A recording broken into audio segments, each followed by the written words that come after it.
Welcome sa Deep Dive. Isang experiment ko para magkaparang summary ng mga topic na gusto ko ng mas malalim na kaalaman. Ito ang Tagalog version. Mas maikli sa English version pero baka mas ma-appreciate ng iba.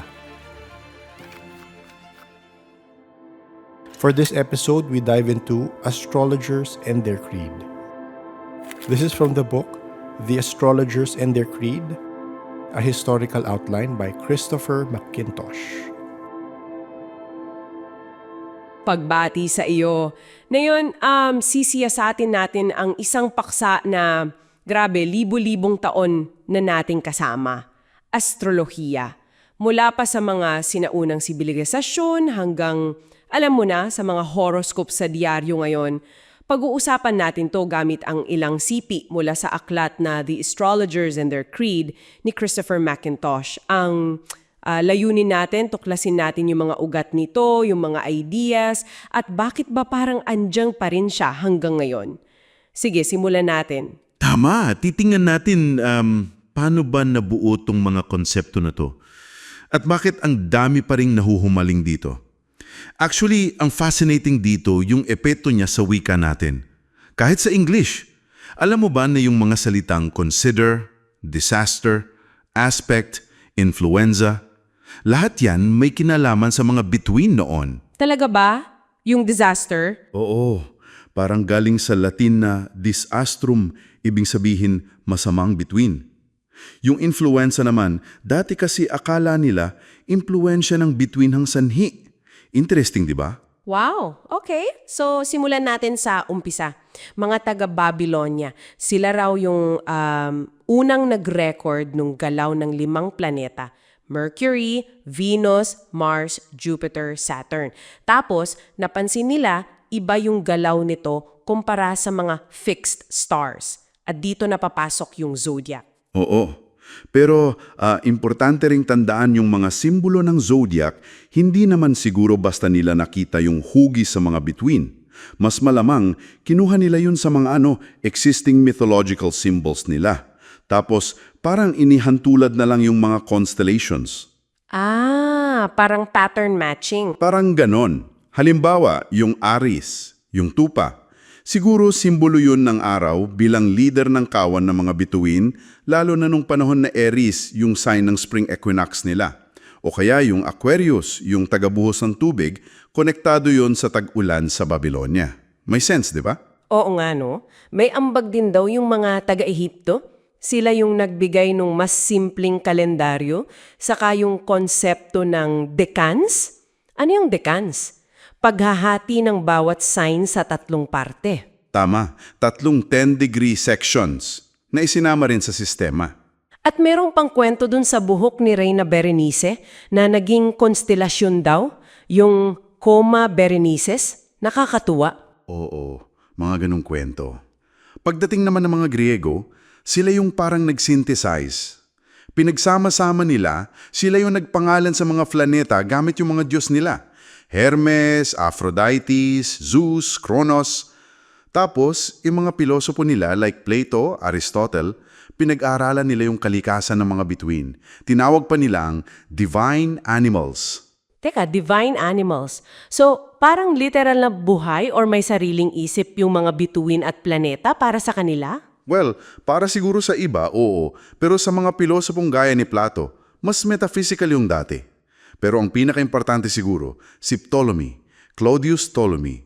Siya yung nasa Egypt noong 2nd century AD. Yung aklat niyang Tetrabiblos, yun yung naging parang Biblia ng Western astrology for centuries.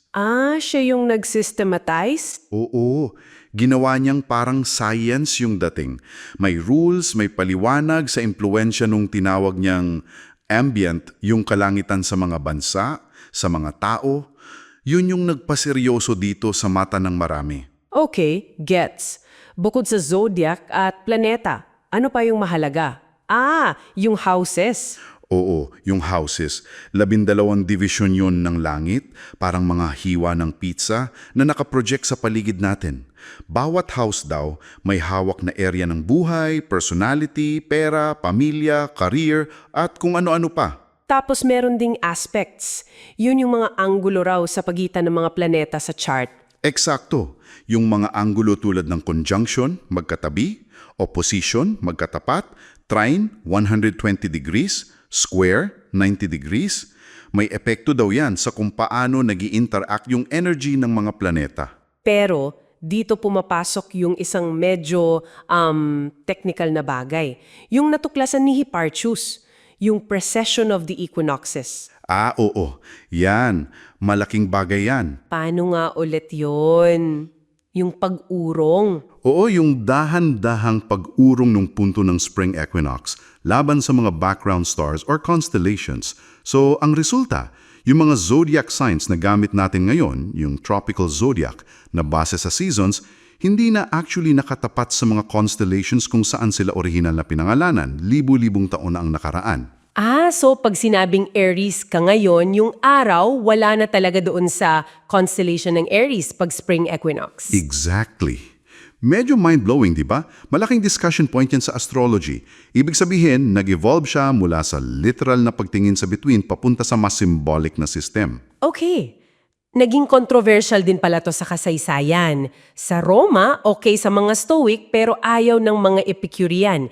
Naging sikat din sa mga royalty si Catherine de Medicis, reyna ng France, kumukonsulta raw kay Nostradamus. Oo, at yung sikat na hula ni Nostradamus tungkol dun sa pagkamatay ng asawa niyang si King Henry II sa jousting tournament. Parang ang specific daw ng description. Grabe, no? Tapos sa modern times, may mga ibang approach naman. Si Carl Jung, yung psychologist, Si Jung. Ginamit niya ang astrology para pag-aralan yung idea niya ng synchronicity, yung mga meaningful coincidences. May study siya sa mga married couples, nakita niya na yung ilang specific sun-moon aspects sa charts nila mas madalas lumabas kesa sa chance lang. Parang may pattern. interesting. Tapos meron pa yung French statistician, si Michel Gauquelin. Si Gauquelin. Nakakita naman siya ng statistical correlation daw Correlation saan? sa pagitan ng posisyon ng ilang planeta, Mars, Jupiter, Saturn, malapit sa ascendant o mid-heaven sa birth chart at yung tagumpay sa ilang profesyon tulad ng mga atleta, Mars, scientists, Saturn, military men, Mars, Jupiter.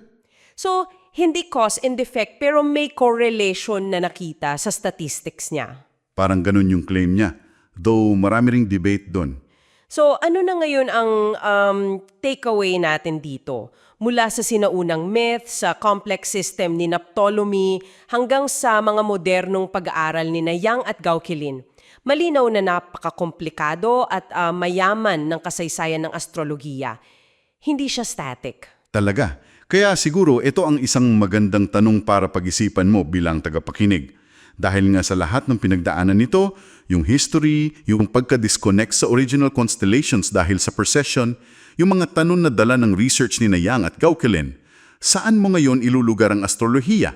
Isa na lang ba siyang lumang paniniwala, parte ng kultura, o isang lengguwahe ng simbolo para sa self-understanding?